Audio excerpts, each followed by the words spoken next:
Buenas tardes, profesor. Buenas tardes, profesor. ¿Cómo están? ¿Cómo estás, Felipe? Buenas tardes. Bien. ¿Cómo estuvo el almuerzo? Corto. Corto. Corto. A mí también se me hizo corto. Pero bueno. Nadie dijo que la vida era fácil. No. Exactamente.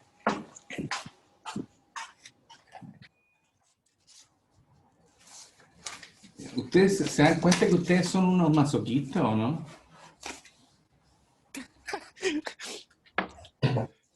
Que a esta altura de la vida se meten a estudiar con familia, trabajo. Y lo peor de todo que me encima pagan. Claro. De voluntad propia y pagando. Oye, bueno, sigamos con, vamos a terminar con el tema de estrategia. Viene una segunda parte del tema de estrategia que es bien interesante, porque define cuáles son las características en las que hay que fijarse para definir una estrategia global. Casi todos los problemas en el ámbito estratégico de las empresas terminan siendo el mismo baile. Para hacerlo simple y corto, el baile es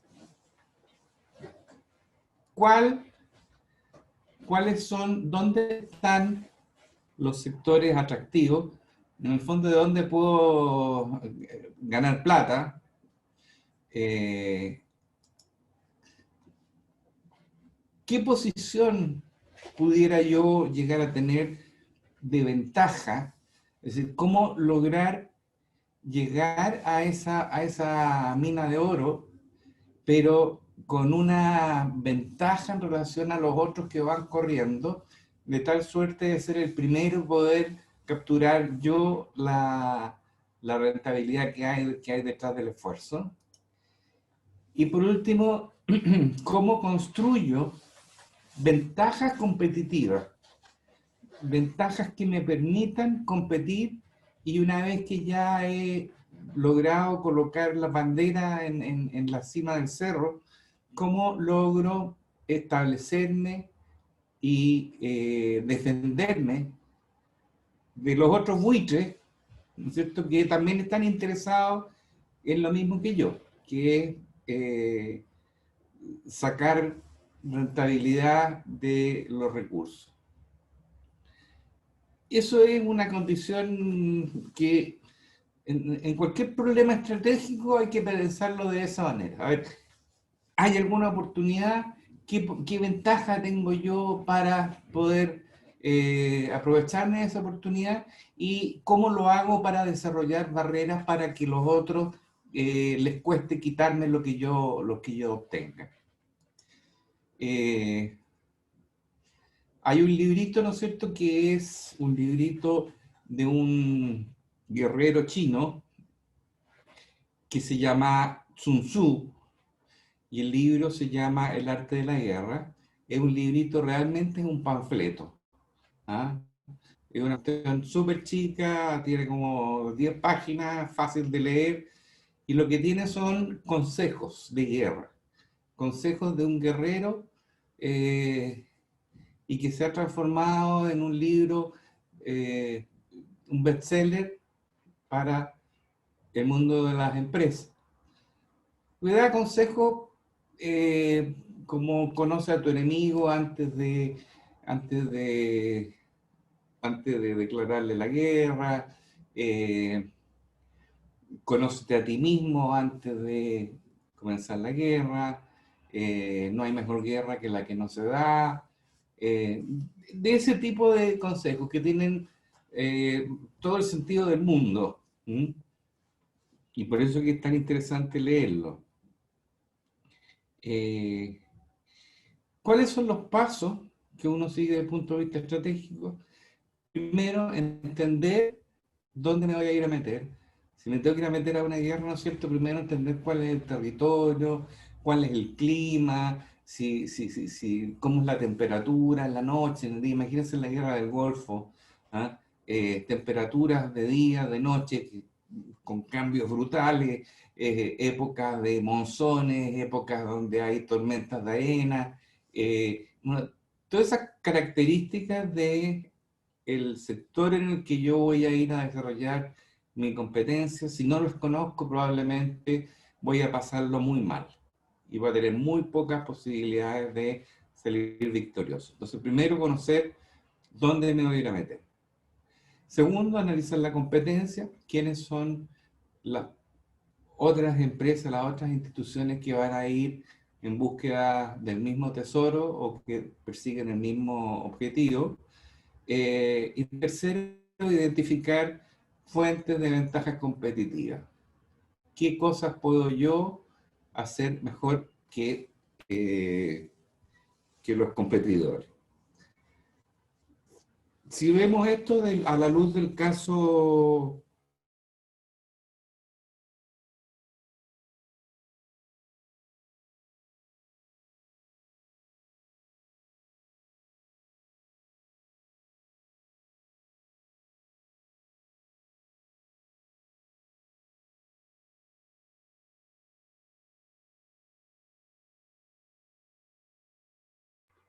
¿Se le fue la señal al profesor? Pensé que era yo. Sí, Sí, yo también parece pensé que que sí. era yo. Esperas que vuelva. yo también pensé que era yo, estuve hablando como 15 minutos solo. Oh, ¿dónde está?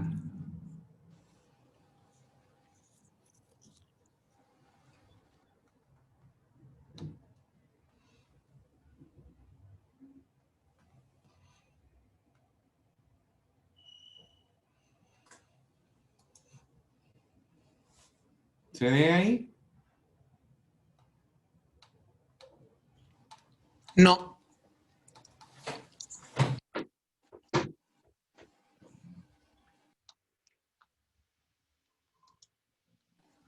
No, no se ve.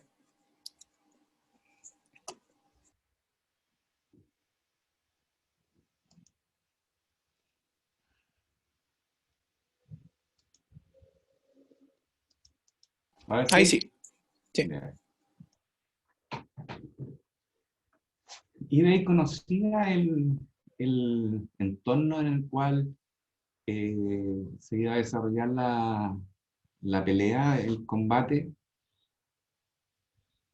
¿Hasta qué punto eBay conocía lo que era el mercado chino? Venía eh, con experiencias dolorosas, ¿no es cierto?, en el mercado japonés. eh,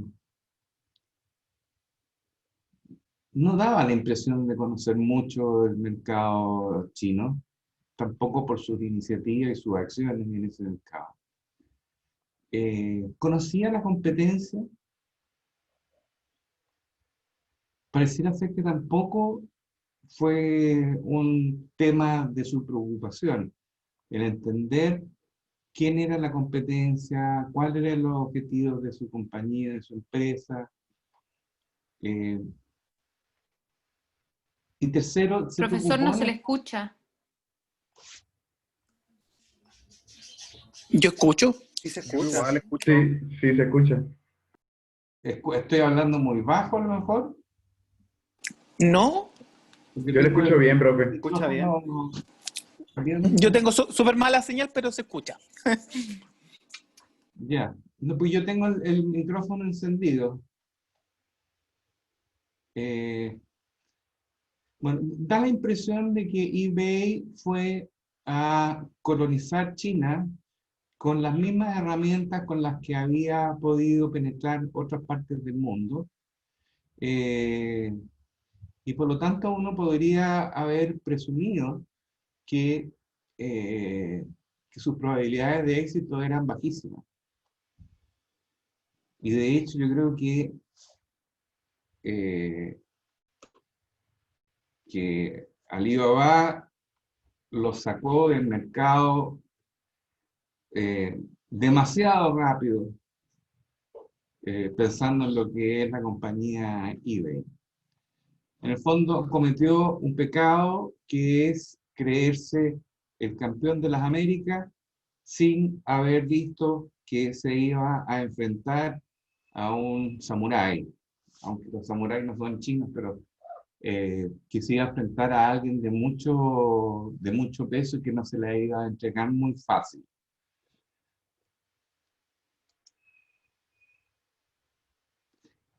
Entre naciones, ¿qué pasa cuando hablamos de estrategia global? Estamos pensando en las naciones. Primero,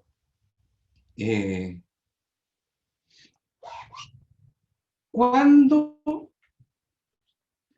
las empresas internacionales empiezan a pensar en globalizarse, eso lo dijimos en la primera clase, que el camino era, ¿no es cierto?, primero empresas locales, después empezaban a importar y después instalaban sus sucursales y ahí se transformaban en empresas internacionales o multinacionales.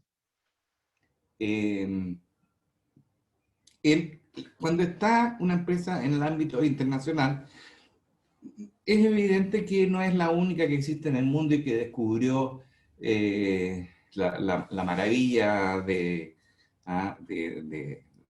Amazonas. Lo más probable es que se encuentre con otro que está en el mismo camino y en la misma búsqueda.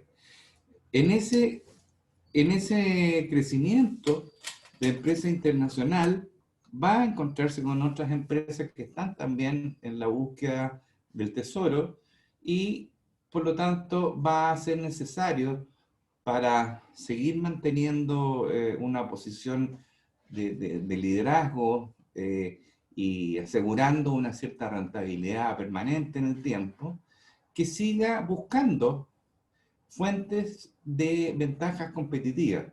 Buscar fuentes que les permita sostener ventajas competitivas en relación a los otros competidores que están en los mismos cuentos internacionales.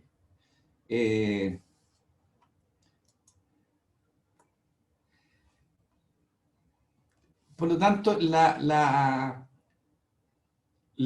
estrategia global surge, el concepto de estrategia global y la problemática de estrategia global surge del hecho de que existe competencia internacional. En industrias donde no hay competidores internacionales, estamos hablando internacionales, no exportadores, estamos hablando que tienen fábricas en distintas partes del mundo, que tienen comercialización en distintas partes del mundo.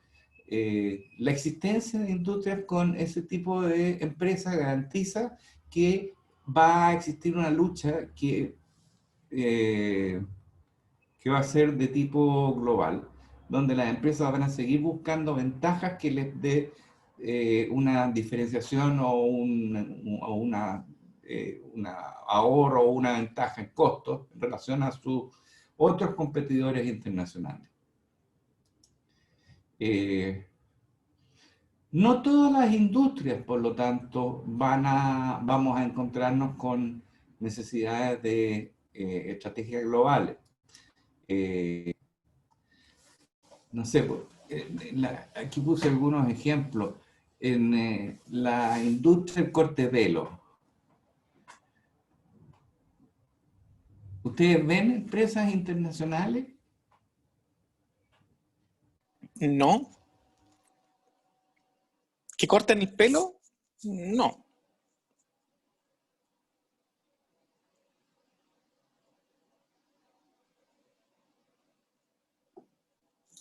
Me pegué.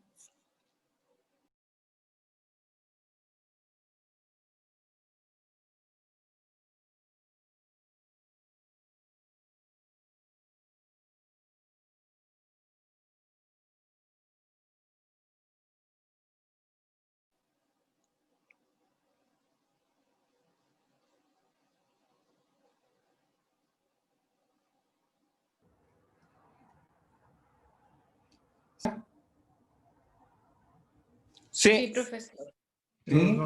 Sí, sí, ahora sí. No sé qué pasa. ¿Hay problemas? ¿Tienen problemas con internet ustedes o no? No, profesor. no. No. Qué extraño.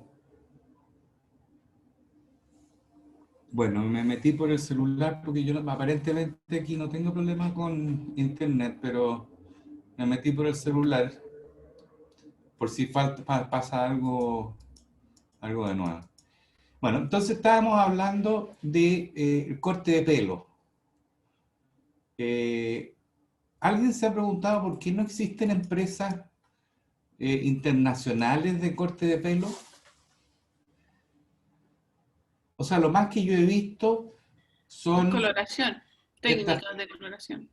claro, pero como servicio de corte de pelo o de peluquería, lo más que he visto yo son como eh, licencias, ¿ah? Eh, no sé, Palumbo, que de hecho hace tiempo que no lo escucho, no sé si todavía existe. Sí existe. ¿Sí? Mm. Pero esas son licencias, ¿no es cierto? Hay una persona que es peluquero que se hace cargo, que compra una licencia como un McDonald's, instala la peluquería y corta el pelo. Yo no sé si alguien le hará alguna, algún entrenamiento de corte de pelo a los peluqueros que tienen, porque, no sé, por el caso de los hombres por lo menos están todos cortando al estilo colombiano, ya se hizo una moda. Eh, pero no son empresas que puedan clasificarse como empresas internacionales.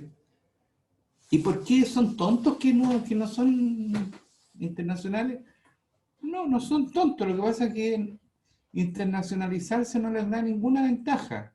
O sea, si Palumbo quiere irse a cortar el pelo a Miami, no va a entrar con ninguna ventaja en relación a las otras peluquerías en Miami.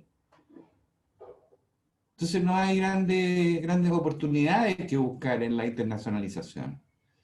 Eh, Paz y Fraimovich, empresa inmobiliaria, eh, ¿tiene incentivos para internacionalizarse? Contéstenme porque no los veo. Así que me siento como hablando, hablando solo. No, sí, estamos acá. Pero contéstenme para que Creo que sí, vayamos conversando. ¿Ah? yo creo que sí, profesor. Sí, Sí, sí, ¿verdad? sí. A ver, ¿por qué? Porque, bueno, hasta al menos la pandemia, la economía de los vecinos, bueno, principalmente Perú, había estado creciendo de manera sostenida a una tasa mayor Sí, que la de Chile y tiene mayor sí. cantidad de población y una tasa de natalidad superior también. Entonces, Ujú. en mi opinión, parece un mercado muy atractivo para las inmobiliarias y constructoras ir a meterse Ahí allá. hay mucha demanda, ¿ya? Exactamente. ¿Y por qué irse a Perú puede ser? ¿Qué es lo que tiene? Los gringos tienen un dicho eh, que es, ¿qué es lo que traes a la fiesta? What do you bring to the party? ¿Ah? Y en el fondo, ¿qué valor trae? ¿Qué cosas estás agregando de valor como para venir a meterte a la fiesta? ¿Ah? Eh, ¿Qué valor o qué cosa especial o qué ventaja tiene Paz y Fraimovich La experiencia de, de construcción de departamentos, de edificios de departamentos. y eso no lo tendrán en otros países? También la tienen. Me imagino que, bueno, tendrían que, para ser atractivo un mercado como Perú, tendrían que estar seguros que pueden competir con mejores precios. Ya. Y para competir con mejores precios significa tener menores costos, Exactamente. ¿sí? ¿Y por qué habrían de tener menores costos? Esa es una respuesta que no puedo una pregunta que no podría responder yo. Ya. Pero estuvo buena la pregunta. Yo creo que La no. respuesta no estuvo muy buena, pero la pregunta estuvo buena. Bueno, Paz Ifraimovich y gran parte de las inmobiliarias grandes en Chile fueron, como dices tú, a Perú por el boom económico de Perú, y partieron yendo con una empresa, no, perdón, estoy tonteando. Cuando llegaron al mercado peruano, se encontraron con un mercado bastante retrasado en términos comerciales. ¿Ya? Uno piensa que el negocio inmobiliario es un arquitecto, un constructor y ahí está el edificio. No, pues hay todo un tema que tiene que ver con el estudio del mercado, con la definición del número de piezas, los metros cuadrados, bla, bla, bla, bla, bla, para sacar un producto para un segmento determinado que tenga, etcétera, etcétera, etcétera. Y después se construye el edificio. En Chile se inventó el concepto que, no sé, hace 5 años era una locura, esto de hacer las liquidaciones nocturnas, ¿ah? Que en el fondo se abrían los departamentos y se mostraban en la noche con botellas de champán y con cóctel, ¿ah? Como manera de promover el conjunto habitacional que se quería vender. Entonces, cosa de atraer demanda, se generó, ¿no es cierto?, como los días R de Ripley, los días en algunas inmobiliarias, ¿no es cierto?, en los cuales se hacía un descuento especial con gente de los bancos puestos ahí mismo para analizar los datos, con bebidas, tragos, o sea, hacer un evento de la venta para atraer mercado. Bueno, eso en Perú era impensado, no existía, jamás se le había ocurrido a nadie. Eh, Estas ventajas que le estoy diciendo yo que tienen que ver mucho con marketing, son ventajas que empresas como Paz y Fraimovich llevaron al mercado y con eso lograron arrasar un poquitito con lo que eran las inmobiliarias peruanas. De hecho, la mayoría de las inmobiliarias peruanas grandes terminaron asociadas con inmobiliarias chilenas. O sea, si no puedes con él, entonces únete a él. Pero eso es una internacionalización nomás. O sea, yo lo que estoy haciendo es llevar mi servicio y hacer el mismo negocio en otro país. Hasta ahí soy internacional. Después está, ¿no es cierto?, todo lo que es salud, el negocio de la salud. ¿Conocen ustedes cadenas de salud internacionales o globales?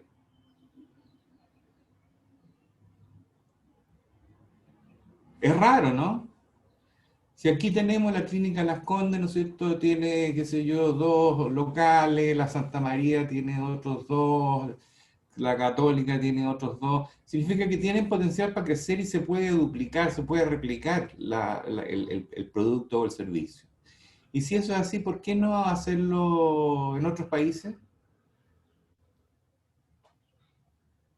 Plop.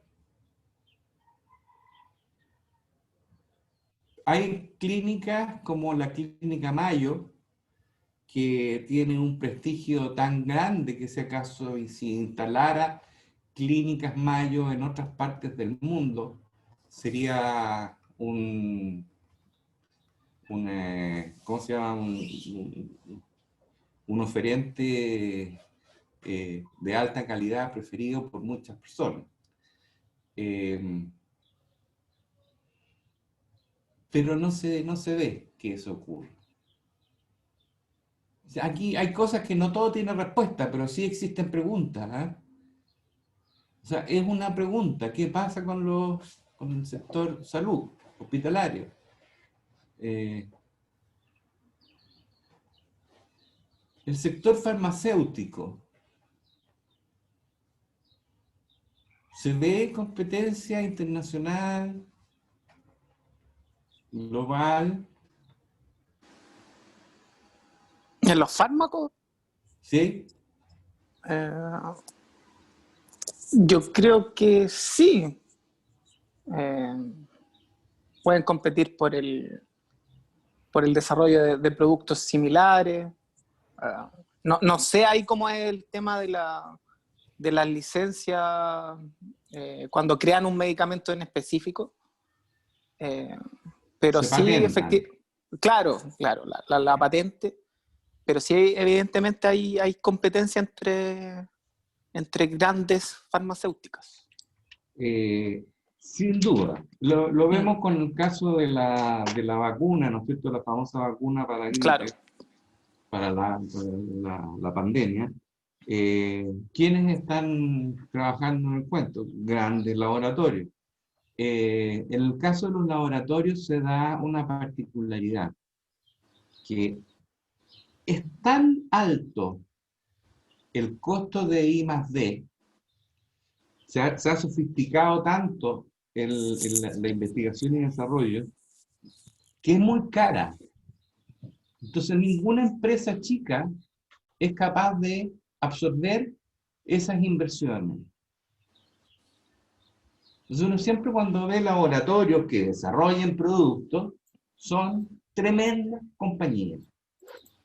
Y si soy una tremenda compañía, significa que tengo que vender mucho. Y para vender mucho significa que tengo que estar en muchos mercados. Por decírselo de alguna forma, si yo saco, estamos hablando de Pfizer, si saco Viagra, tengo que al día siguiente ponerme a vender y vender pero como loco. Una vez que me dan la aprobación del FDA, tengo que ponerme a vender pero a todo cañón. ¿Por qué? Porque yo sé que va a venir otro con otra droga que probablemente va a ser mejor, con menores efectos secundarios, y se va a poner a vender y me va a echar a perder el negocio. Y eso yo lo puedo saber en el caso de la farmacéutica porque está justamente este track de la aprobación de la FDA.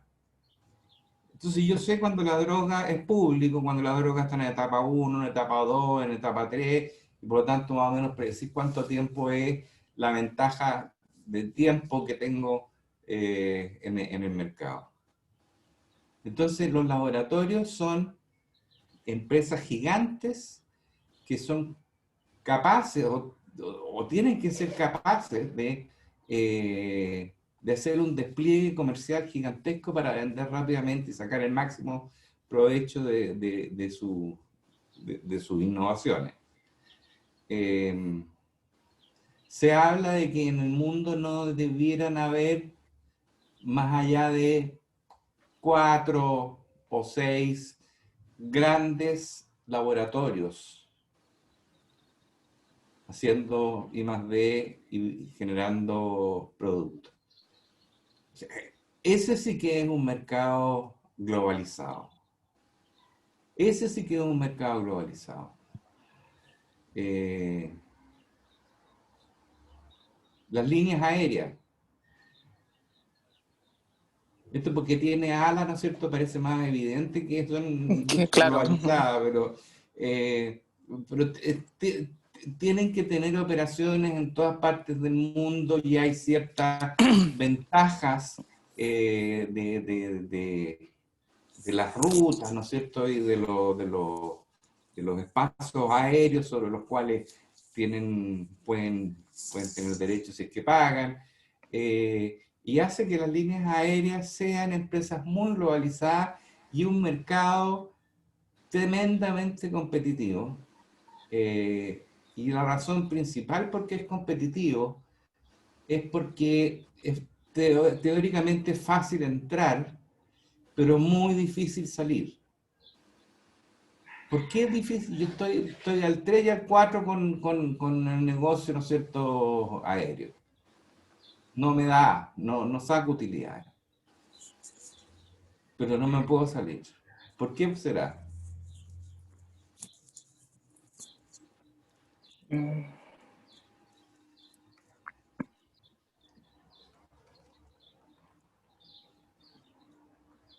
Les doy una pista. ¿Cuál es el activo más importante que tiene una compañía? ¿Cuál fue la pregunta, profesor? Disculpe, no escuché. ¿Cuál es el activo más importante que tienen las compañías aéreas? Los aviones, pues. Obviamente las Los compra la aviones. leasing y el modelo de negocio de la mayoría de la línea aérea es que ellos están endeudados en un 70% más del patrimonio que tienen, que un 30%, entonces tienen que sacar, representar eso rápidamente o irlo pagando, y ahora con estas detenciones no han podido sacar a circular todos sus aviones, y con la periodicidad que tenían antes, obviamente están recibiendo menos platita. O sea, están todas las líneas aéreas quebradas en este momento. Ojo que LAN salió a la bolsa y se lo están peleando, sí, porque saben que cuando acabe esto de la pandemia, que ya hay como fecha de caducidad, porque dicen que a mediados del 2021 ya se va a masificar la vacuna, y ese es un negocio seguro que siempre ha dado buenos beneficios. Así que Ya, ok. salió súper bien LAN. De acuerdo, de acuerdo. O sea, ahí tienen futuro las que aguanten. Pero en este momento, si yo miro los balances de esas empresas, están quebradas. ¿Me entienden o no? O sea, yo miro el balance y qué es lo que veo en el balance, en el estado de resultados, los ingresos, los egresos, y por lo tanto la utilidad. Todo en rojo. Bueno, el problema es ¿por qué no se van del país? ¿Ah? ¿Por qué no salen? Porque ¿a quién le vendo un avión? Claro. Un avión no es como quien decir voy a salir a vender mi auto. O sea, tengo que vendérselo a otra aerolínea o a alguien que esté pensando meterse en el negocio de la aerolínea. Pero profe, ahí, si no me equivoco, alguna aerolínea, no sé si la mayoría tienen sus aviones en leasing. En realidad la propiedad no es de ellos. Claro, la tienen que reflejar en sus balances por temas más de normas contables, pero entiendo que la propiedad de los aviones no es de ellos. Quizás tienen el compromiso, sí, con la entidad financiera. Ahí sí que no sé cómo es el tema bien. O sea, el leasing es la forma de financiamiento, pero no es lo que te genera la obligación sobre esa propiedad. ¿Ya? Pero si son leasing operativos más que financieros, ahí la propiedad que... Si son leasing operativos, lo que pasa es que, a ver, pongámonos desde el otro punto de vista. Tú eres una compañía de leasing y tienes aviones, o sea, no tienes aviones, te vienen a decir, mira, me quiero comprar un avión. Tú conoces cuál es el negocio, sabes cuán riesgoso es, tienes la plata para prestársela, pero tenés una prima por riesgo súper alta, porque las probabilidades de que no le vaya bien y que se quede con el avión son altísimas. Entonces, al final, si el mundo al final es de suma cero. El que pierde es porque otro lo gana. Las compañías de leasing no son novatas en torno a lo que es el negocio de los aviones. Y si un leasing operativo te van a cobrar un ojo a la cara, no. Miren la historia, es una industria bien interesante. Miren la historia de las líneas aéreas diría yo, desde los años 70 hasta acá. Miren las líneas aéreas que existían en esa época y miren las líneas aéreas que existen ahora. La mayoría de las líneas aéreas han quebrado. Sí. ¿Ah? ¿Por qué se forman alianzas entre las aerolíneas? Se forman una alianza porque necesitan tener mayores economías de escala, sirviendo de mejor manera o de forma más eficiente las rutas.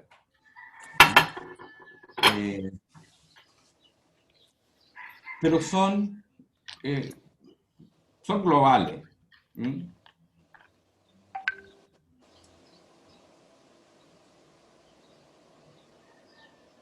Bueno, entonces estamos hablando de industrias multidomésticas que tienen presencia en muchos países, o industrias globales, que es las que nosotros estábamos hablando con Pfeiffer y la línea aérea, donde la pregunta es la suma de todos los negocios que tengo, de todas las operaciones que tengo en el mundo, más que la suma de las partes. Si la respuesta es sí, es decir, el hecho de que yo tenga operaciones interrelacionadas en el mundo me hace más valioso que si yo fuera sencillamente una empresa con operaciones en algunos países, pero sin una interrelación neurálgica.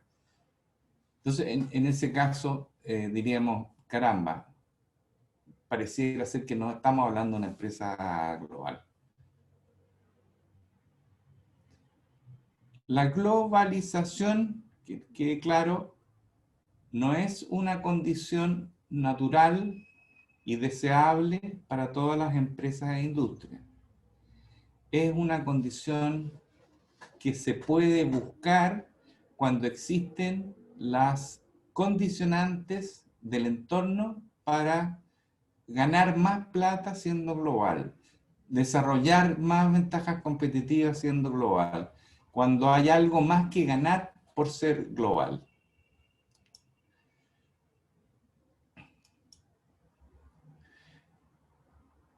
¿Qué es lo que hace una empresa? En definitiva para hacer este análisis, pesca la cadena de valor de la compañía y saber marketing, ¿dónde conviene hacer marketing? Oye, ¿sabéis que no conviene esta cuestión de hacer marketing para Latinoamérica? Tener que estar haciendo spots publicitarios con agencias publicitarias en cada uno de los países es una brutalidad. Sale muy caro. ¿Y por qué no hacemos una? Si todos estos sudacas hablan español, pues excepto los brasileños. ¿Por qué no hacemos una sola campaña de publicidad para toda Latinoamérica? Y de hecho, si ustedes ven y se han dado cuenta, hay campañas, sobre todo de productos de consumo masivo, que la hacen las empresas con perfiles de personas neutras.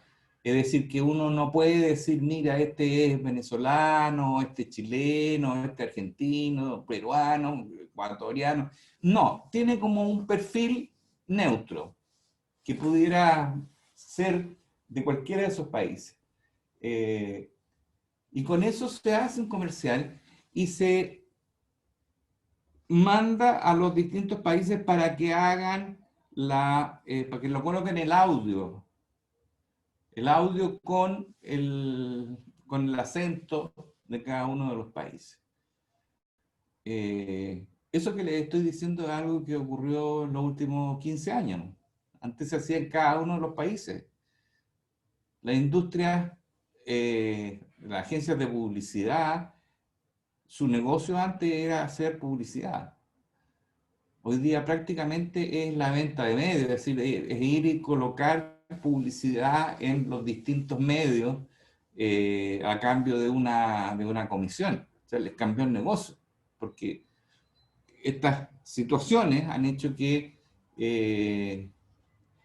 hayan economía de hacer las cosas centralizadamente en un lugar. A ver, en términos de logística interna, ¿qué es lo que es la logística interna? Es todo lo que tiene que ver con la administración de los insumos, ¿no es cierto? Todas las partes y piezas, los insumos que necesito tener, alguien tiene que administrarlo. Entonces, ¿hay alguna potencialidad de mejorar la eficiencia en el uso, en la administración de eso? Bueno, en el caso de los autos lo conversábamos. Hay oportunidades con todo el tema del just in time y la investigación y desarrollo para proveedores de segundo o tercer nivel. Yo puedo mantener un inventario muy bajo, por lo tanto con un costo muy bajo de mantención, y con un costo muy bajo de investigación y desarrollo en insumos. Se lo paso a los proveedores. En operaciones, bueno, en operaciones, pucha,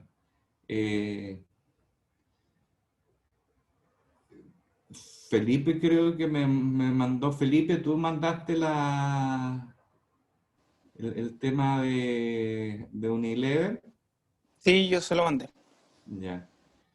Felipe me mandó este asunto que comentamos de Unilever. Efectivamente, Unilever se va del país, se fue en parte y se termina yendo durante este año, y va a operar con distribuidores, esencialmente. ¿Y qué Claro, significa eso? ¿Que va a dejar de venderlo? No va a dejar de vender. Va a producir en otro país, va a etiquetar en otro país y lo va a exportar para Chile para que se venda en los canales mayoristas y minoristas. ¿Por qué? Porque hay economías de escala en las operaciones. Bueno, y así, en cada uno de los temas, en investigación y desarrollo, ¿hay economía de hacerlo de una manera global? Sí, claro que hay economías. Es que si tienes que hacer desarrollo de software, ándate a India, porque en India los tipos son un balazo con el software y son muchísimo más baratos que en cualquier otra parte del mundo. De hecho, Microsoft, uno de los centros más importantes de desarrollo de software, lo tiene en India.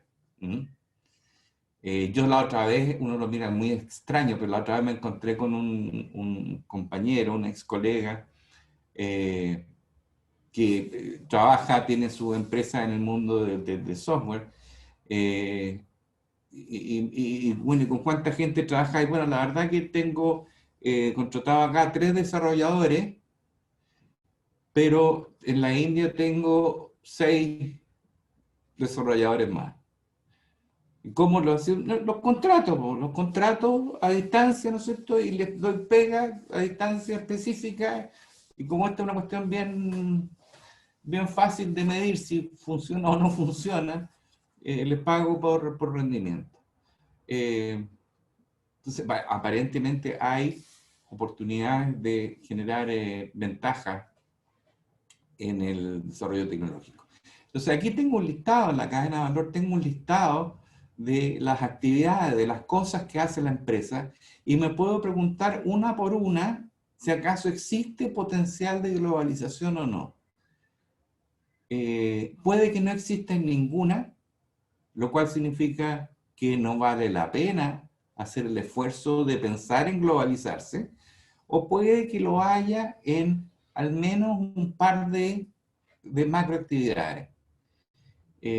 Si hay potencial de globalizar al menos un par de actividades, bueno, a lo mejor me conviene globalizar ese par de actividades como un camino dentro del desarrollo. ¿Cuáles son las... Perdónenme que tengo aquí el paro de luz.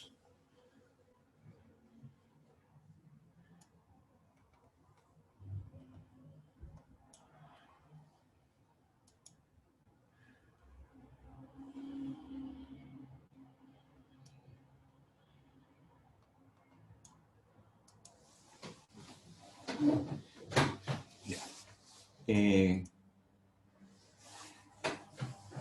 Hay dos aspectos que nos interesa revisar de la cadena de valor en tema de globalización.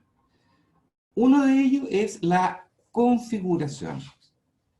¿Qué significa configuración? Significa dónde me conviene hacer las cosas que he visto en la cadena de valor que tienen potencial de hacerse más eficiente. ¿Ya? El dónde. Ahí tienen el mapa, ¿no es cierto?, ubicado con los distintos puntitos donde conviene hacer los distintos aspectos de cadena de valor que voy a globalizar. Y lo segundo es la coordinación. La coordinación es cómo logro que conversen, se alineen y funcionen orquestadamente las distintas partes, los distintos lugares geográficos donde estoy instalado. El tema de el señor, el tema de Medtronic, tenían un problema serio, que era un problema de coordinación. ¿No es cierto?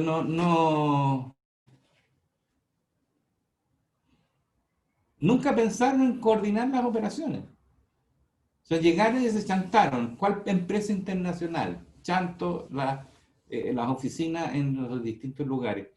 Pero nunca se pensó en cómo armar una estructura que permitiera que las distintas instancias o los distintos estamentos de la organización conversaran, se comunicaran y se pusieran de acuerdo entre sí. Entonces, claro, yo no saco nada con disparar oficinas según lo que me indica, ¿no es cierto?, las eficiencias y las economías de escala. No saco nada con disparar las distintas oficinas a través del mundo como el primer mapita, si es que no me pregunto a la misma vez cómo lo voy a hacer para que funcionen eficientemente.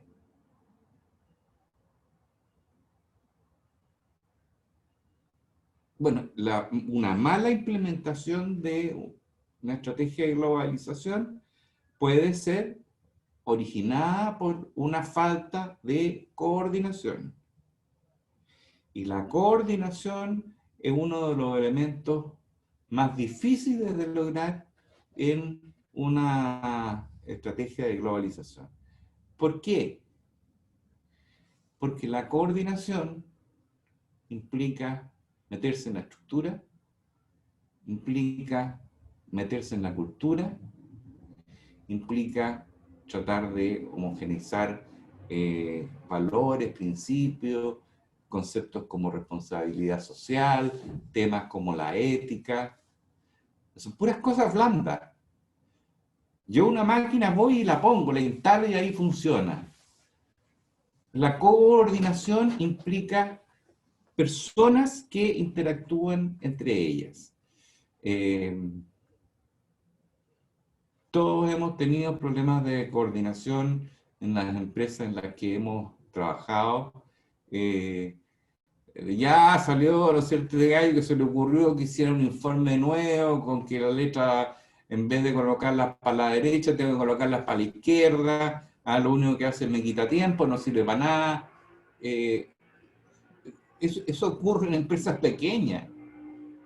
Imagínense lo que ocurre cuando estamos hablando de una empresa global donde el temor más grande de la alta gerencia es que se les arranque de las manos el negocio y que cada una de las oficinas, instituciones, empresas, haga lo que quiera y termine teniendo muchas empresas desordenadas, sin estrategia común. Por lo tanto, el tema de coordinación es tan importante como el de configuración. Y esos son los dos aspectos, fíjense.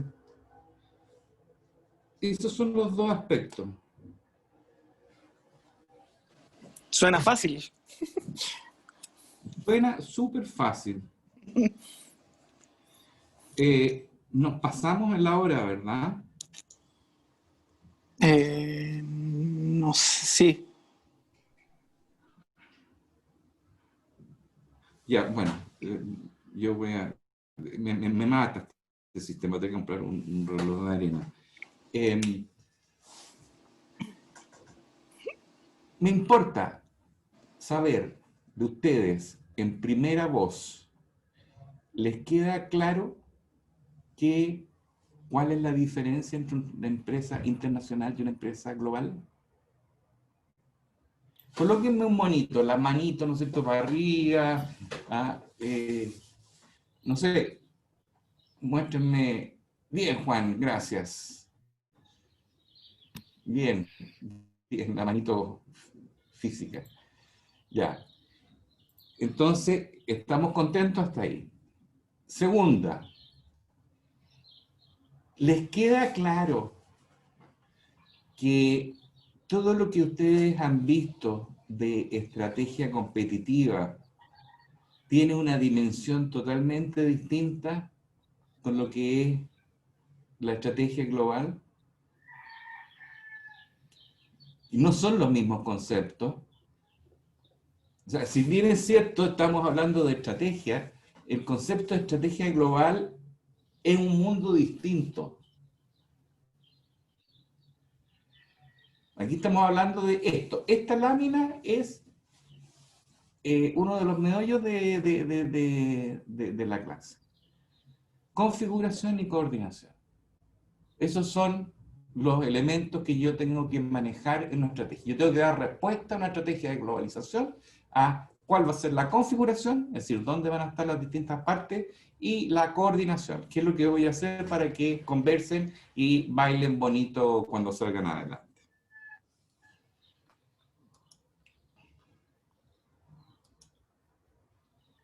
Bueno, aquí tenemos empresas globales que tienen distintas decisiones en el ámbito de configuración y coordinación. Todas se han preguntado cómo hacerlo y todas han llegado a situaciones distintas. Un McDonald's, ¿no es cierto?, lo logra a través de la estandarización del producto. Intel lo logra a través de tecnología. En el caso de McDonald's, el tema de configuración tal vez es menos relevante que el de coordinación, porque son operaciones hechas 100% por persona.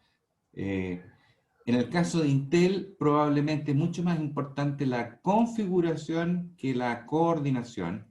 Configuración, ¿por qué? Porque le interesa estar en los lugares donde hay capital humano para el desarrollo tecnológico. Y como son de ahí para adelante, son puras imprimir chips, no es mucho lo que hay que coordinar. ¿Ya?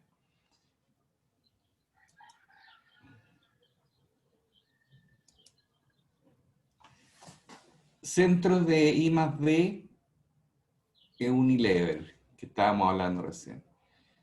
Unilever tomó en algún momento una decisión de decir, ¿sabes qué más? Ya me aburrí, no voy a hacer investigación y desarrollo de productos en distintas partes del mundo. Voy a tener centros. Esto es el ejemplo más claro de una estrategia de globalización. Primero, ¿qué es lo que teníamos que hacer? ¿Se acuerdan?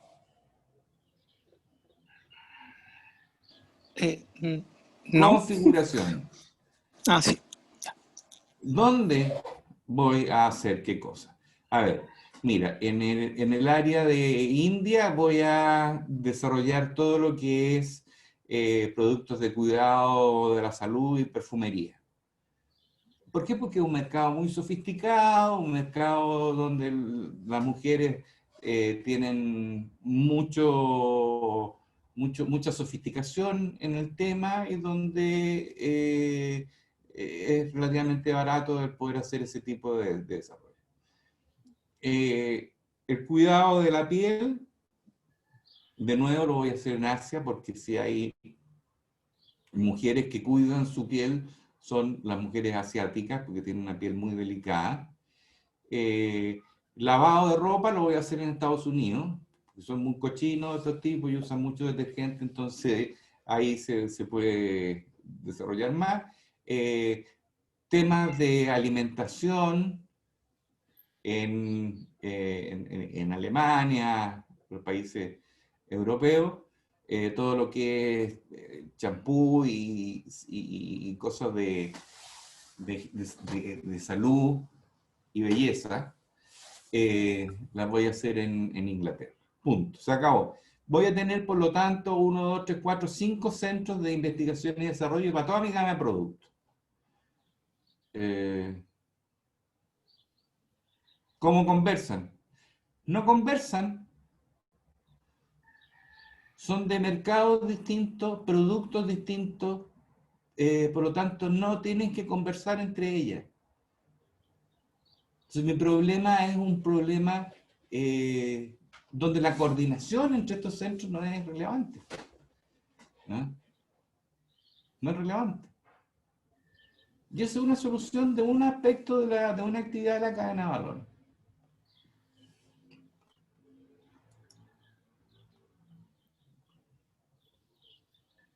Ya, dejémoslo hasta acá. Hacemos un break. Vale. Casi Ok. catatónico. Es que después del Oye, almuerzo como que uno queda no, eso es así. terrible. Sí, yo los entiendo. Los entiendo perfectamente.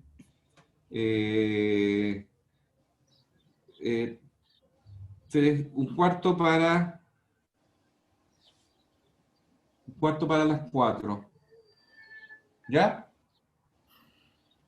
Ok, profesor. Ya. Ok, perfecto. Oye, pues, estamos de vuelta. Sí. ¿Quién fue esa voz fría? Sí. Ahí sí. Vamos, profe. Espérame un poquitito aquí.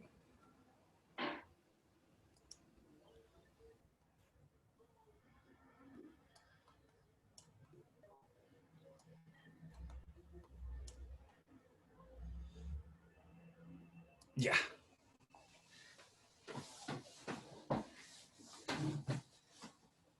Vamos que se puede.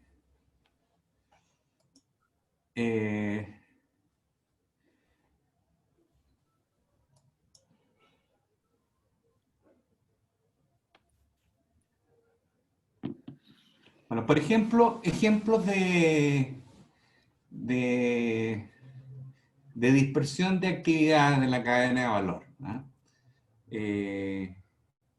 Conversamos de ello, dijimos que Hewlett Packard lo vimos como ejemplo, y aquí vamos a revisar un poquitito cómo ha dispersado, cómo ha distribuido sus distintas labores de cadena de valor a través del mundo.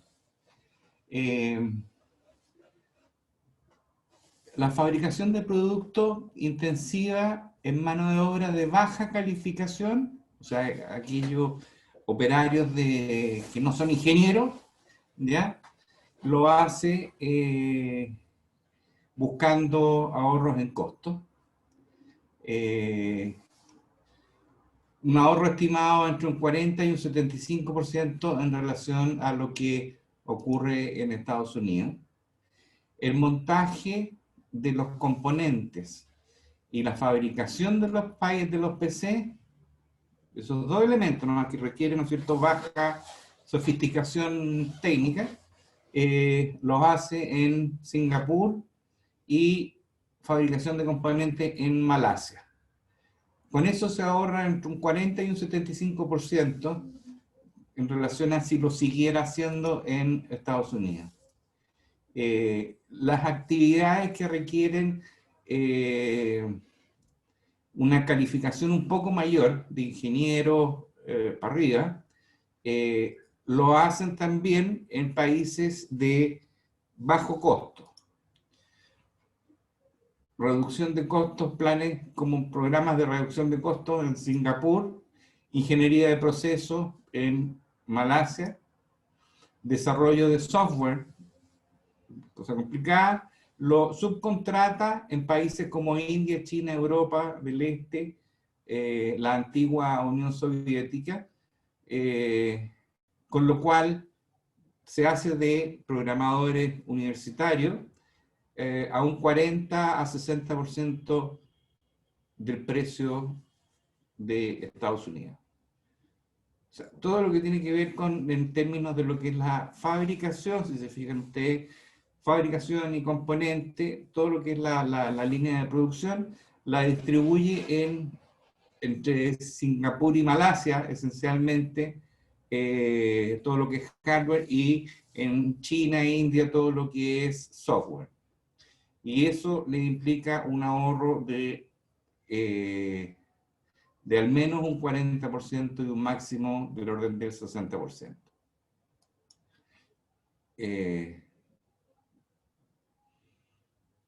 Esto lo voy a saltar.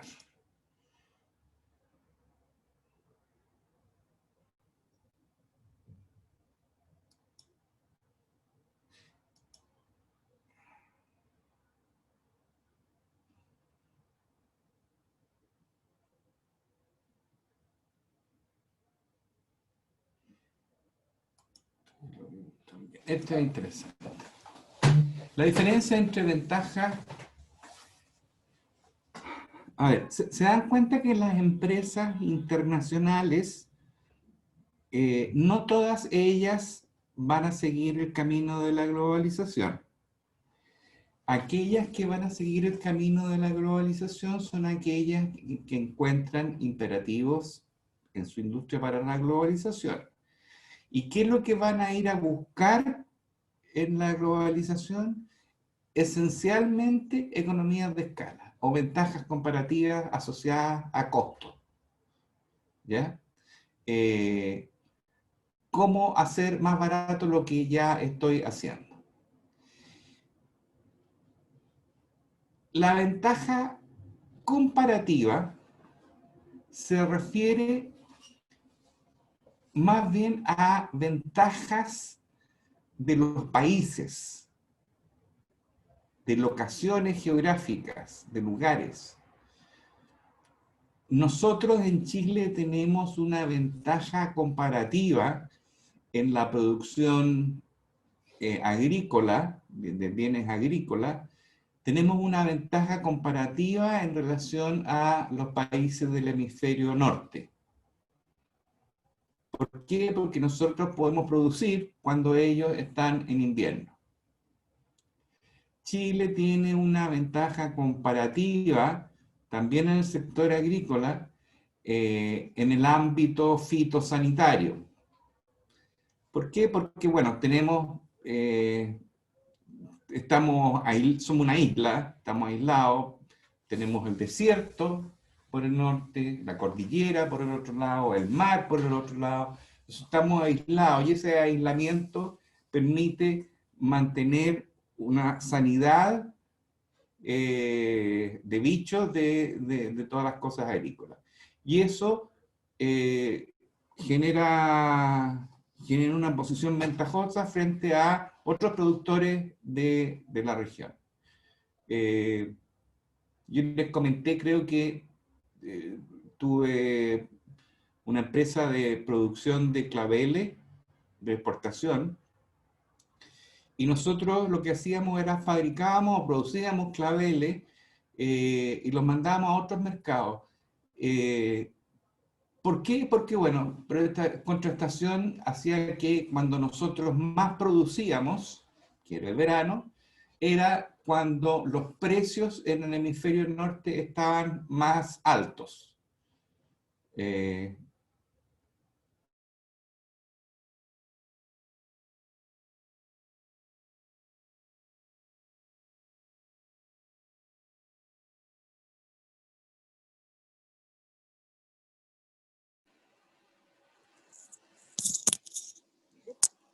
Profe, no se lo escucha. No pegan peste, que no vayan a traer alguna cuestión extraña. Entonces, se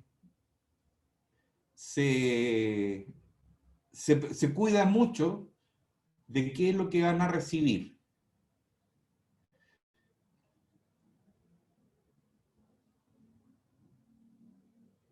Hay países que se van al otro extremo, y uno de ellos es Japón. Para que se hagan una idea, si uno tiene un ramillete de claveles, ¿ya? Lo que hacen los tipos en la inspección no es muy sofisticado. Pescan la cuestión, lo dan vuelta, le pegan 10 veces al ramo en una mesa blanca y después miran si en caso cayó algún bicho. ¿Ya? Ok, hay cierto rango de permiso. En el caso de Chile son 10 trips, por ejemplo. En Estados Unidos, Canadá son 5. Bueno, en Japón no permiten ni uno.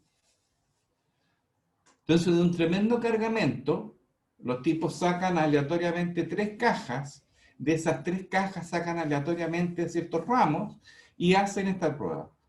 Si en esa muestra cae algún trip, se rechaza la carga entera.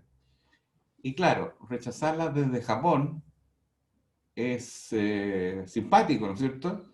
Porque no vale la pena pagar el flete. Por lo tanto, lo que hacen los tipos, las pescan y las queman. Y resulta que un embarque en Japón es harta plata, ¿ah? Y que te quemen las flores duele en dólares. Bueno, pero Japón paga el doble de lo que paga Estados Unidos. Entonces, si tienes la calidad, te conviene irte a Japón. Nosotros teníamos esa calidad y teníamos muy buenos clientes en Japón. ¿Ya? Pero eso era básicamente no porque nuestras flores fueran maravillosas, sino que porque teníamos un clima que a ellos les daba mucha garantía respecto al aspecto a la sanidad fitosanitaria. Esa es una ventaja comparativa. ¿Qué es lo que es una ventaja comparativa en India, por ejemplo? La mano de obra calificada en desarrollo de software. ¿Ya? Las ventajas competitivas son ventajas que están asociadas con las empresas. Las empresas son las que desarrollan ventajas competitivas en términos de costo o en términos de diferenciación. Por lo tanto, no confundir los conceptos. Cuando hablamos de ventaja comparativa, estamos hablando de países. Cuando hablamos de ventaja competitiva, estamos hablando de empresas. ¿Ya? ¿Por qué digo esto? Porque cuando... si estamos hablando de obtener eficiencia operacional, dispersando, ¿no es cierto?, la cadena de valor según los lugares donde se hace más barato, la verdad que hay ciertos países que tienen mano de obra calificada más barata y por lo tanto tienen una ventaja comparativa a la cual cualquiera de los competidores de la industria puede acceder. Entonces, una ventaja comparativa, vamos a producir a China, porque ahí vamos a producir más barato. Sí, pero vaya a producir más barato pero ese ahorro en costo no te da a ti una ventaja competitiva porque cualquiera puede ir a producir a China. Entonces, la ventaja comparativa es de China, pero eso no te confiere a ti una ventaja competitiva. ¿Por qué? Porque está disponible a todos los competidores.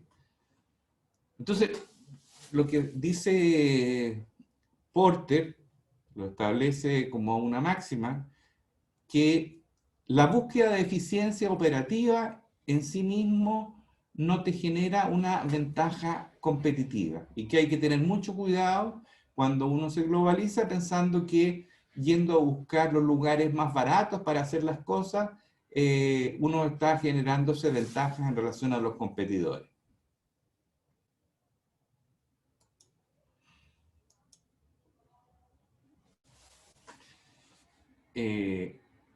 Tecnología, la búsqueda de ventajas competitivas en algo un poco más sofisticado. Aquí tenemos el ejemplo de Japón. Japón tiene una desventaja competitiva, que es que tiene poco espacio, poco terreno. Entonces, para producir hortalizas o flores, como en el caso mío, ¿no es cierto? Era carísimo, es carísimo. ¿Qué hago frente a eso? Uno puede decir, bueno, el primer camino es salir a buscar lugares donde me puedan vender. Pero estos locos lo que hacen es, empiezan a desarrollar cultivos en altura. Entonces, en vez de plantar pabellones de lechuga, los plantan tipo edificio. Y están desarrollando toda una tecnología muy sofisticada de edificios de varios pisos para la producción de este tipo de bienes agrícolas. ¿Qué es lo que estoy haciendo ahí? Ahí sí estoy desarrollando una ventaja competitiva.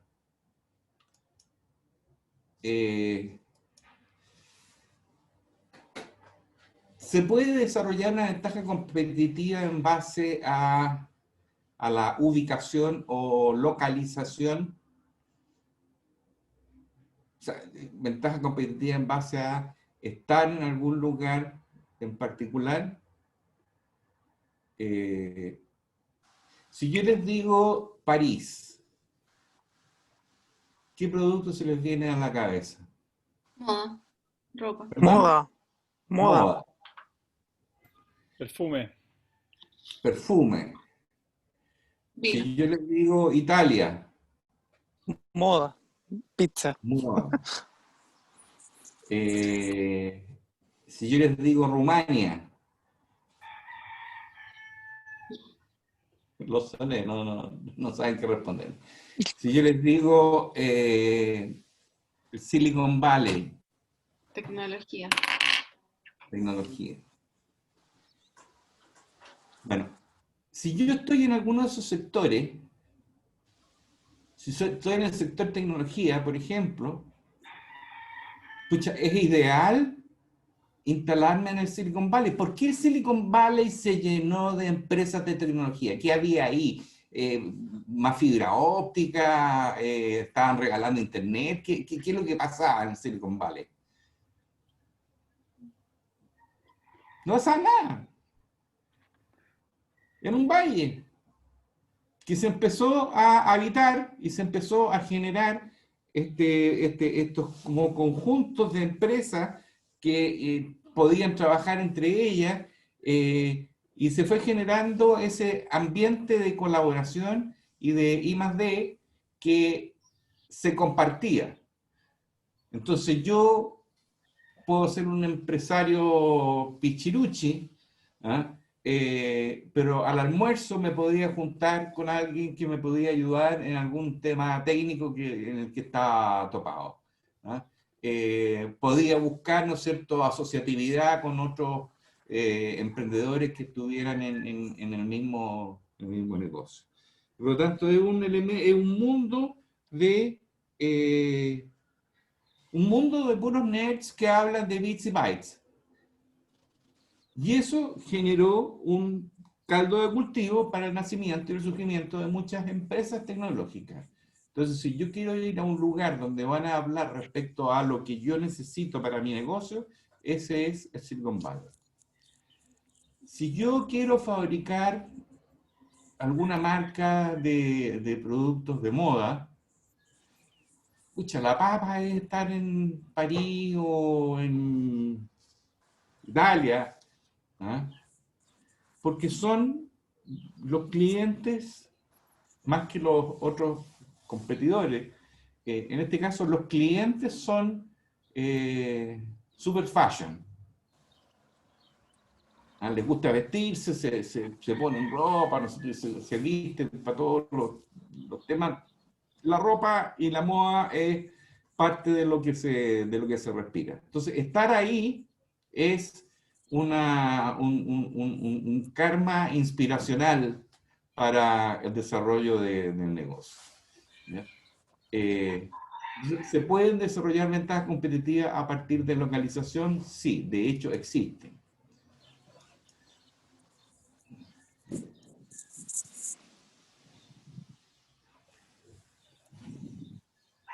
Porter habla de 4 aspectos que son los más relevantes en el entorno de una nación, de un país. Aquí ya se va a la volada de país.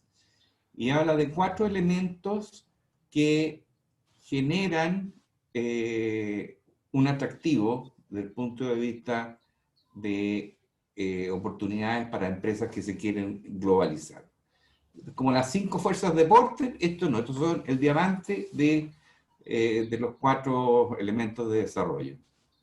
Los elementos son condiciones de los factores, o sea, qué está pasando con la materia prima, contexto de la estrategia y de la rivalidad, cómo se está dando la rivalidad entre las empresas de la industria, condiciones de la demanda, qué está pasando con los compradores, y industrias relacionadas y de apoyo.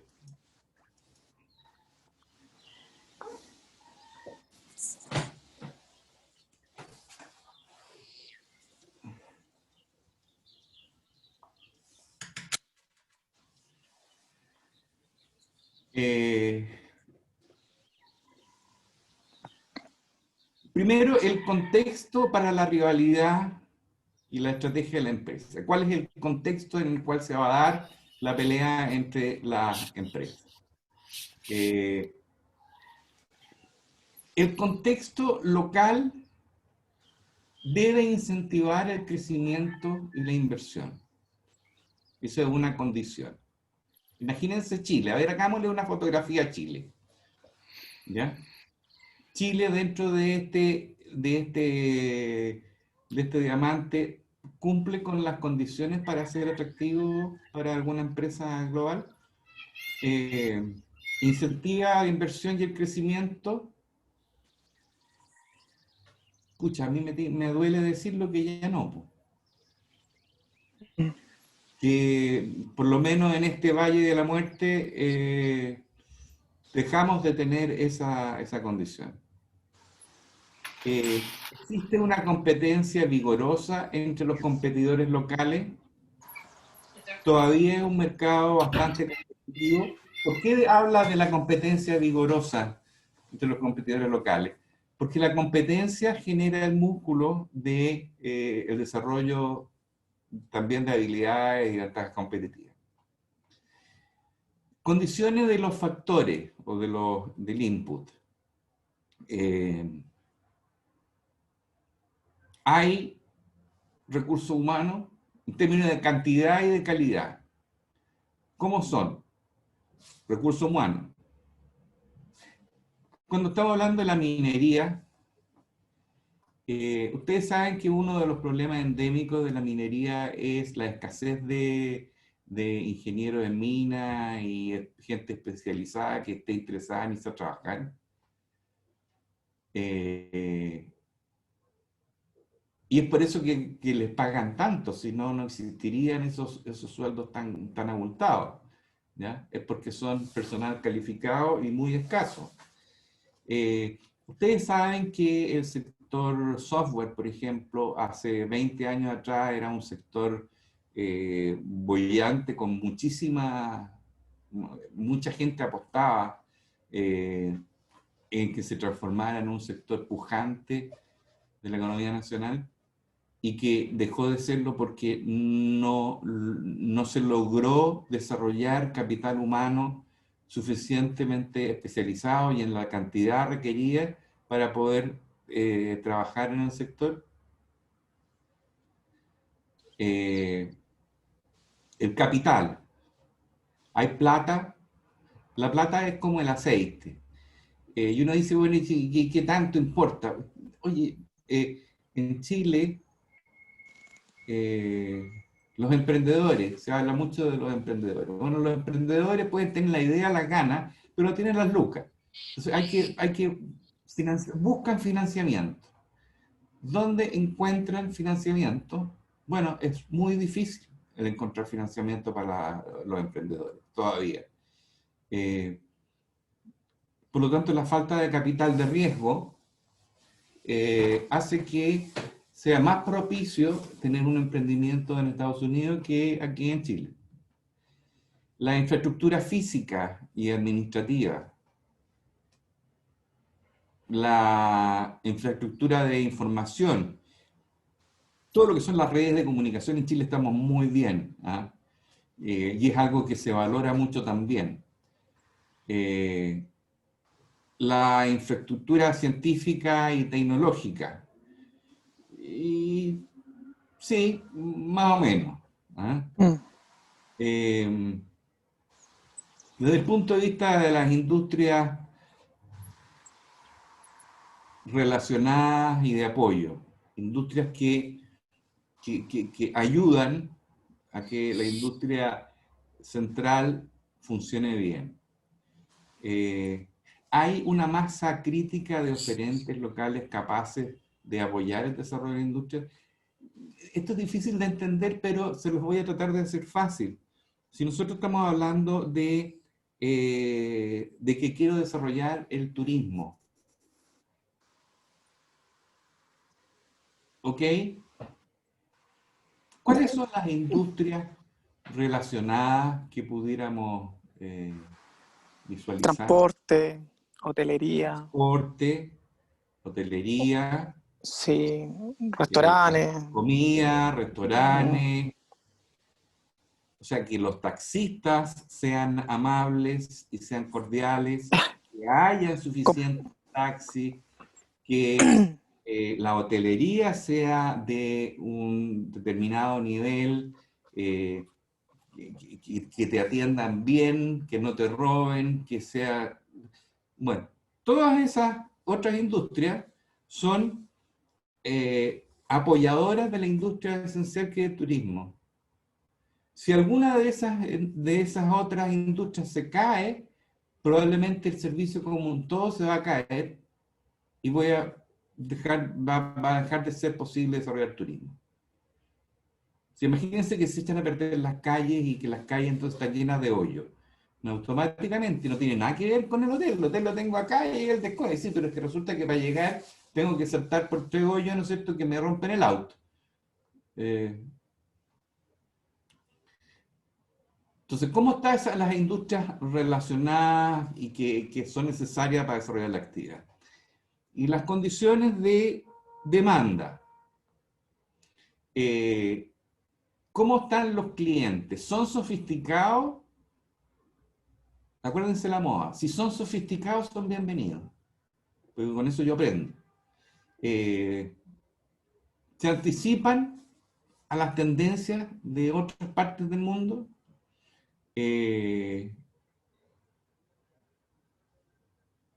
Pueden, de alguna manera, influir sobre otros mercados que puedan tener gustos o apetencias similares. Entonces, estos 4 elementos, si uno los analiza desde el punto de país, uno puede decir, a ver, ¿cómo están estos elementos en este sector, en este país? ¿Son propicios para que una empresa que quiera globalizarse se ubique acá? Acuérdense que una de las actividades, ¿no es cierto?, era la de definir dónde voy a hacer las cosas. Y el dónde voy a hacer las cosas significa ver cuáles son los mejores lugares en el mundo donde me pueden dar apoyo en esa actividad de la cadena de valor.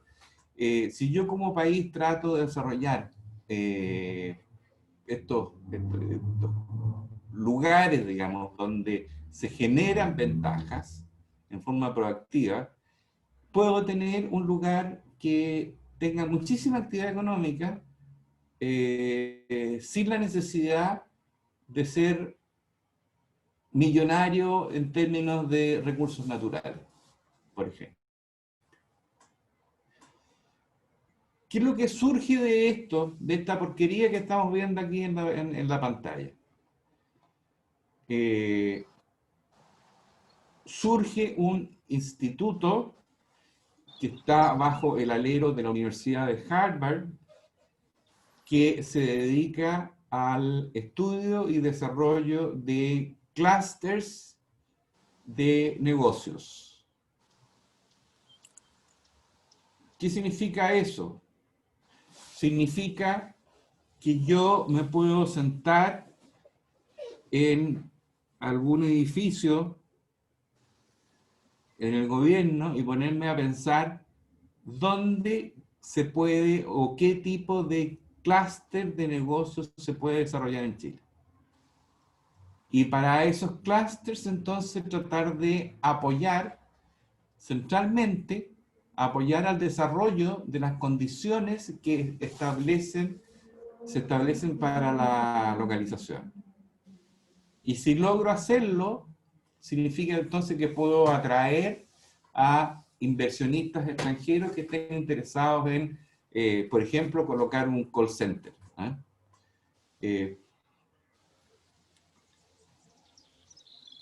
Porter es el que dirige ese centro. Porter hace un par de conferencias al año. Ese centro debe tener del orden de unos 500 miembros, de profesores, doctores en distintas universidades, y que trabajan alrededor del mundo en la construcción de este tipo de análisis. O sea, buscar clústeres. Hay premios. En Rumania hay un premio que se llama el Premio Michael Porter por su contribución en el desarrollo del modelo del diamante. Esto último fue para deprimirlos un poco, no sé si se alcanzaron a deprimir, pero es que estamos en otra nosotros. Sí. Estamos realmente en otra. Como estamos tan lejos del mundo, no nos damos cuenta de qué es lo que está pasando en el mundo. Y al no darnos cuenta, nos vamos a quedar atrás y muy atrás. Se nos va a ir el tren. Sería una lástima, porque si es que pudiéramos hacerlo, llevaríamos una tremenda ventaja. No somos muchos, pero por lo tanto podemos poder hacer las cosas más fáciles, ¿no? O sea, Elon Musk, ¿no es cierto?, con un avión prácticamente, ¿no es cierto?, que manda un cohete a Marte y hace que la base del cohete retorne y se pare. O sea, eso es ni siquiera ciencia ficción, esa cuestión es una cosa increíble. Oye, los autos eléctricos, uno piensa el auto eléctrico del negocio futuro. No es el auto del futuro. El año pasado en Japón habían más mangueras para enchufar los autos a electricidad en las estaciones de servicio que mangueras para echar combustible. O sea, no es que los autos eléctricos estén todavía en lugares de prueba, no, son una realidad. Y con eso tantas cosas que están ocurriendo en este mundo. Y nosotros necesitamos hacer cosas nuevas, si no nos vamos a quedar pegados. Pero por suerte Pero- ustedes están en este curso y van a tener una visión distinta. Ok, Profe, pero igual se están, bueno, se están haciendo cosas pocas, pero se hacen, no sé. por Hay una ejemplo, empresa, esta empresa que es Notco, que fabrica, por ejemplo, mayonesa vegana, sacó el tema de una leche en base de garbanzo, una hamburguesa en base de proteína de arveja, ya mira, pero no estamos yendo a una dimensión pero le está yendo bien. Le está yendo bien. Estamos hablando de estrategia competitiva, ¿no es cierto? No de estrategia de globalización. Estamos hablando de empresas que han tenido algún grado de ventaja competitiva por la investigación y desarrollo, o por lo que sea, ya que les ha permitido tener un producto que tiene una buena demanda y que parece que le está yendo bien. Pero eso no es globalización. Eso es una empresa. No, claramente, pero si vamos del hecho de que no todas las empresas nacen globalizadas, como bien dijo, puede ser que vaya para allá. O sea, no. Bueno, pues claro, sí, Mm. tiene razón en eso. Tiene razón.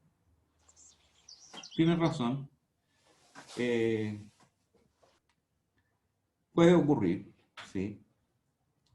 Pero lo que es más fácil que ocurra es que nosotros como país logremos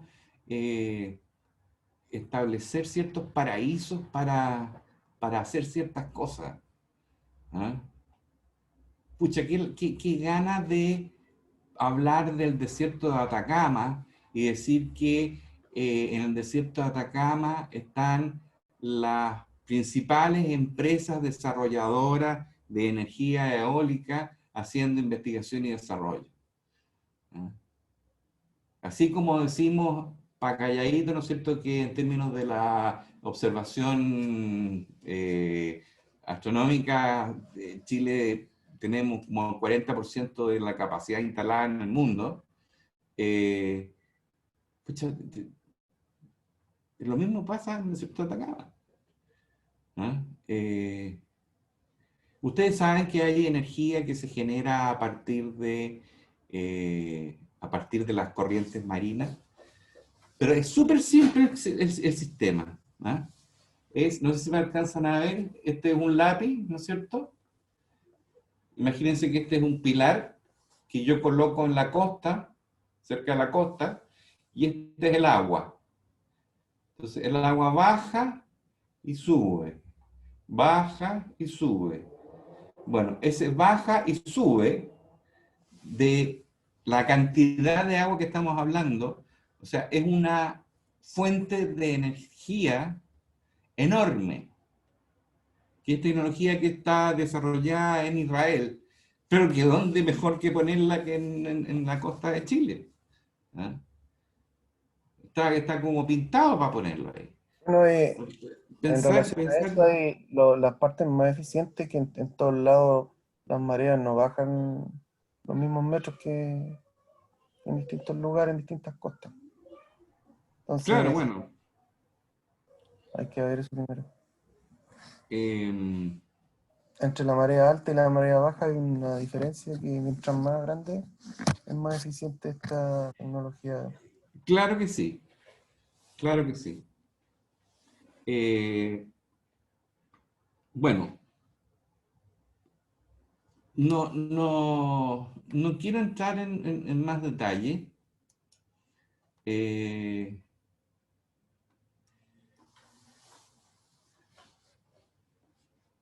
me gustaría terminar con una conversación o resolución de preguntas-respuestas en torno al trabajo que tienen que hacer. Mis expectativas respecto a ese trabajo son altas, no son bajas. O sea, si creen que lo van a hacer en un día de inspiración, están muy equivocados. Van a tener No, que meterle mucha candela. no nos mira huevo, profe. No, es No, no, broma. no, No. no, pero no, a mí tampoco, digamos.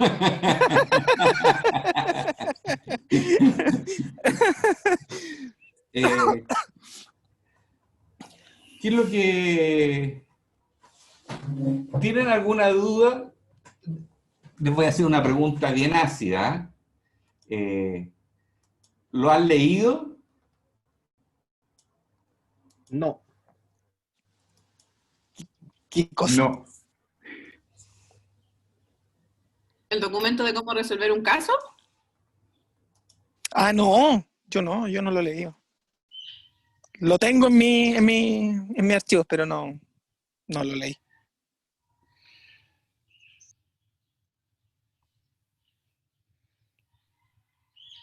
¿Podría presentar el trabajo, profesor?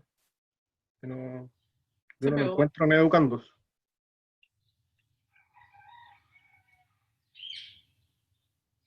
Profesor, pero en todo caso tenemos clase el 12 también, por si acaso, porque yo lo que escuché que usted dijo que como que hoy día era la última clase y tenemos clase con usted el 12. Se pegó el profe, parece. Y el sábado. Está silenciado. Está silenciado, profe. Ah, perdón, que dije un garabato. No pienso hacer ninguna clase más con ustedes. ¿Por qué se enojó? ¿Ah? Porque no se leen los materiales, po. La clase del 12 es la clase en la que tienen que presentar el trabajo. Yo les dije, este es un curso dinámico. Aquí ustedes van a aprender y yo también voy a aprender. Entonces, como hemos visto puros ejemplos de casos de instituciones extranjeras, hace mucho tiempo atrás a un grupo se le ocurrió, y yo me la compré porque me pareció muy buena idea, de ver casos chilenos relacionados con temas de estrategias globales. Entonces el trabajo es el desarrollar un caso a partir de una empresa chilena en torno a un tema o a una problemática de lo que hemos estado conversando. Tomamos Entonces, cualquiera. los protagonistas del próximo sábado son ustedes. Yo voy a estar, igual que ustedes, sentado mirándolo, ¿no es cierto?, evaluando,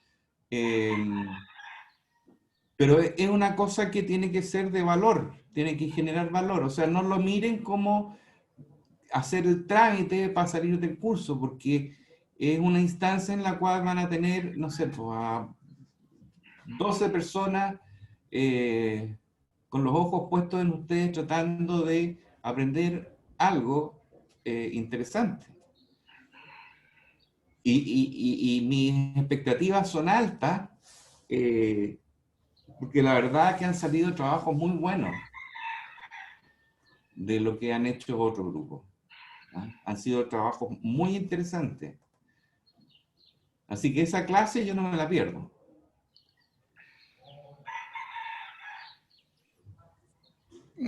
Está bien. ¿Ah? No, está bien, o sea, está bien que tenga las expectativas altas, hay que hacer un buen trabajo. En el programa del curso dice que se entregarán detalles más adelante. O sea, no se explica el formato del trabajo en ninguna parte. Está en el archivo que se llama programa, aparece el detalle, dice trabajo grupal final. Y Ya, ahí pues, aparece toda la especificación. Ese es. Sí. Ese está, y está hecho con mucho cariño y con mucho detalle. Sale la estructura completa del trabajo. Incluso Absoluta. hasta el número de páginas que tiene que tener, el tipo de letra, cómo se tiene que estructurar, apertura, información general, áreas de La entrega. cantidad de minutos, cuánto tiene que tomarse, cómo debieran moderar la presentación.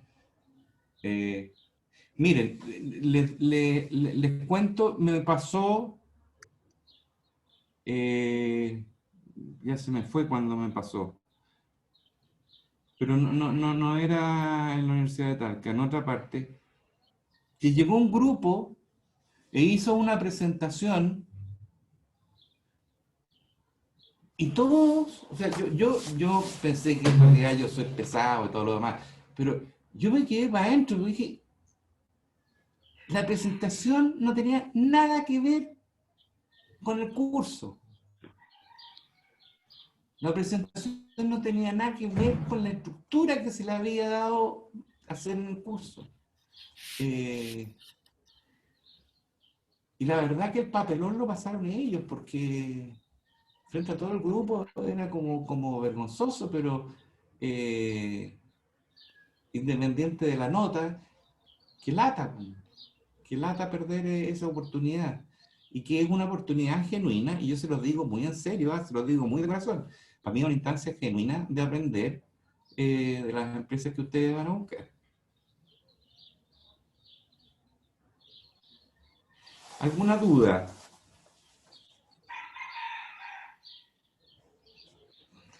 A ver, Creo que el profesor, José. no, ninguna, me quedó claro. ¿Sí? ¿Daniel? Sí, Mauricio iba a hacer una pregunta por el grupo, profesor. Mauricio está de delegado grupal. no, No, tengo ahí una está. consulta, o Está sea, bien. ¿cómo, Sí. cómo lograr? Porque usted está pensando en que expongamos un caso de alguna empresa que piense en internacionalizarse o globalizarse. Entonces el tema es cómo lograr nosotros obtener esa información de esa empresa. Porque me imagino que las estrategias de las empresas siempre son bien restrictivas. Entonces, eso es lo que me llama la atención, cómo lograr obtener esa información. Bueno, efectivamente es uno de los grandes problemas de escribir un caso, la obtención de la información.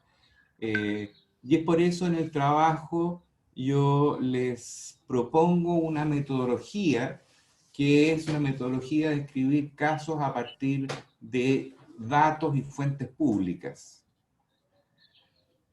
Entonces, Internet, los diarios, las revistas, ¿ah? Todas esas son fuentes válidas como para construirse una historia de una empresa que les interese.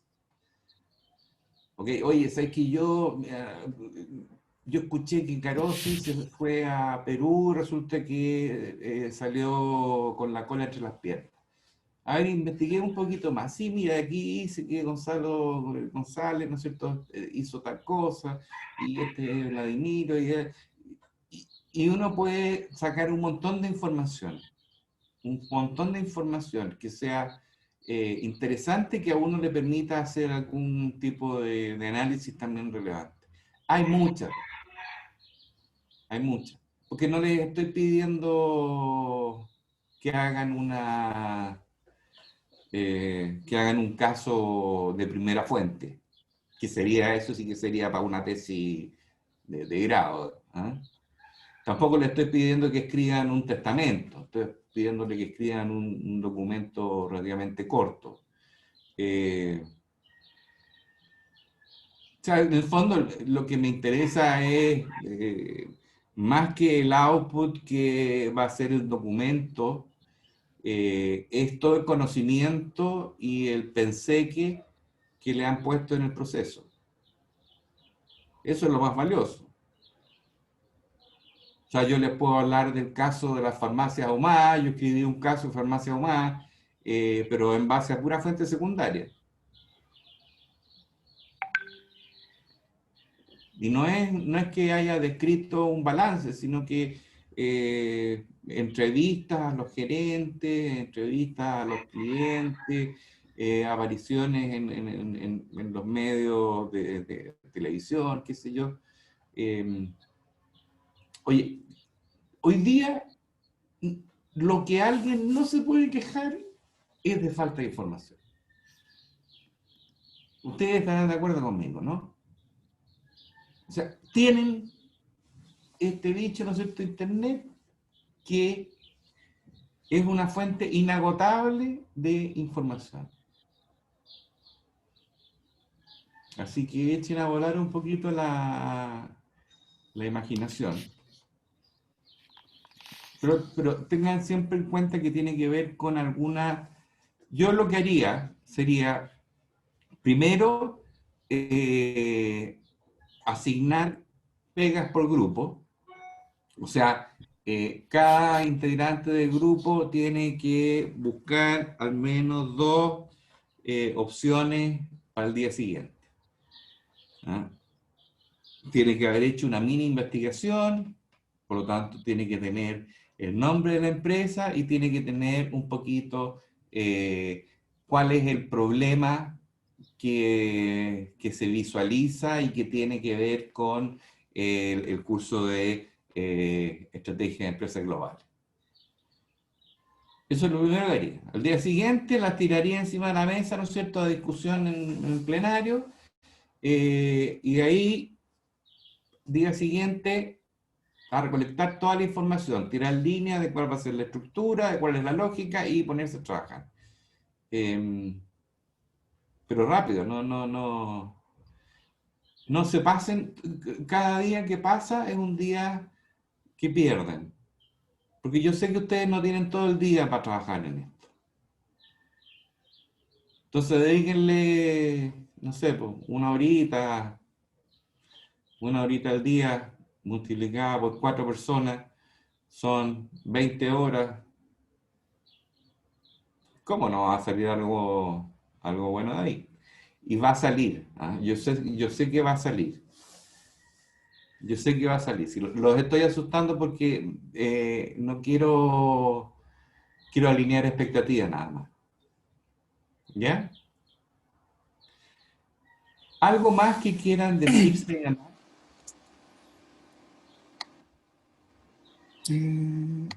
No.